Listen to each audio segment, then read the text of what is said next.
పట్టణంలో జరుగుతున్నటువంటి క్షీరపురి లేఖర్ల దస్తావేజుల సంక్షేమ సంఘం ఆధ్వర్యంలో మరి 11వ రోజు రిలే నిరాహార దీక్షలని మరి ఆర్ కృష్ణయ్య జాతీయ బీసీ సంక్షేమ సంఘం తరఫున మేము పూర్తిగా సంపూర్ణమైనటువంటి మద్దతు ఇవ్వడానికి మరి ఈ రోజున మా నాయకులందరూ ఇక్కడ రావడం జరిగింది.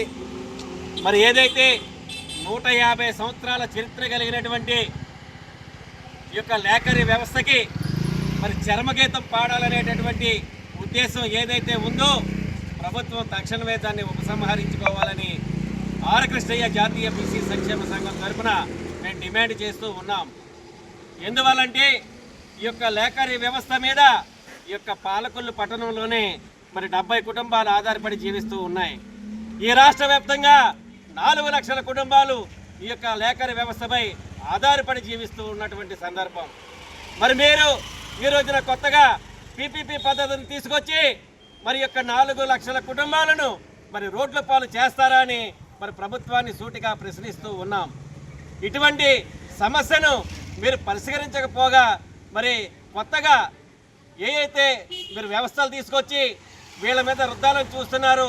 మరి అదేవిధంగా జీవో నెంబర్ 396ని తక్షణమే రద్దు చేయాలని ఆర్ కృష్ణయ్య జాతీయ బీసీ సంక్షేమ సంఘం తరఫున మేము డిమాండ్ చేస్తూ ఉన్నాం.